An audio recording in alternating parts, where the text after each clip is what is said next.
ہیں۔ مدینے والے آقا کی بارگاہ سے دعائیں قبول ہوتی ہیں۔ آقا علیہ الصلوۃ والسلام کے بارگاہ میں ایک شخص حاضر خدمت ہوا، عرض کی حضور دعا قبول نہیں ہوتی۔ میرے آقا علیہ الصلوۃ والسلام نے فرمایا کہ وضو کر کے آؤ۔ حضور کے صحابی جاتے ہیں، وضو کر کے آئے، اور حضرت عدی بن حاتم فرماتے ہیں کہ ان کی آنکھیں نبینا تھیں، آنکھیں موجود نہیں تھیں۔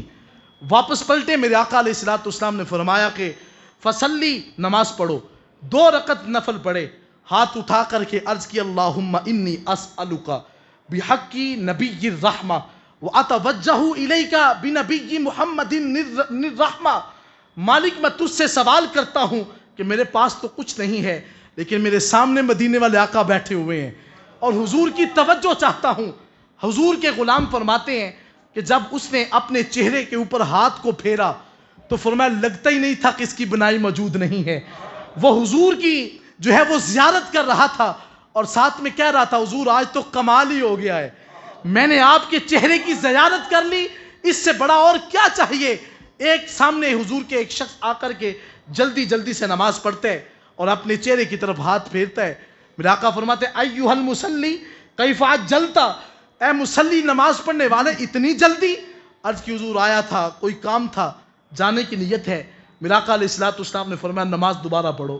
نماز دوبارہ پڑھ کے اب آسانی کے ساتھ وہ ہاتھ اٹھاتے ہیں اور حضور کا وسیلہ ڈال کر عرض کرتے ہیں مالک میری یہ بھی دعا قبول ہو جائے، میری یہ بھی دعا قبول ہو جائے۔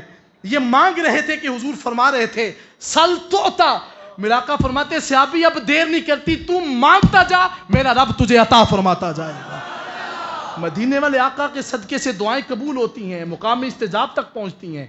حضرت ذی وقار امام مالک کھڑے تھے، امام مالک علیہ رحمہ کسی بندے نے آ کر کے کہا جب بیت اللہ کے جو ہے وہ سامنے پشت کی جائے حضور کے روضہ پر تو بیت اللہ کی طرف پشت ہوتی ہے، رسول اللہ صلی اللہ علیہ وسلم کے روضہ کی طرف جو ہے وہ چہرہ ہوتا ہے۔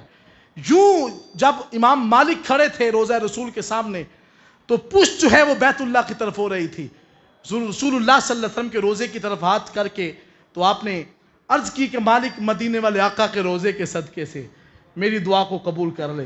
قریب سے بندہ گزر رہا تھا، اس نے کہا پتہ نہیں مالک اتنے بڑے فقیہ ہو اور بیت اللہ کی طرف پشت کی ہے، حضور کے روضے کی طرف تو نے چہرے کو کیا ہے، تو اپنے چہرے کو موڑ کر بیت اللہ کی طرف کر الیاذ باللہ تاکہ تیری پشت جو ہے رسول اللہ کے روضے کی طرف ہو۔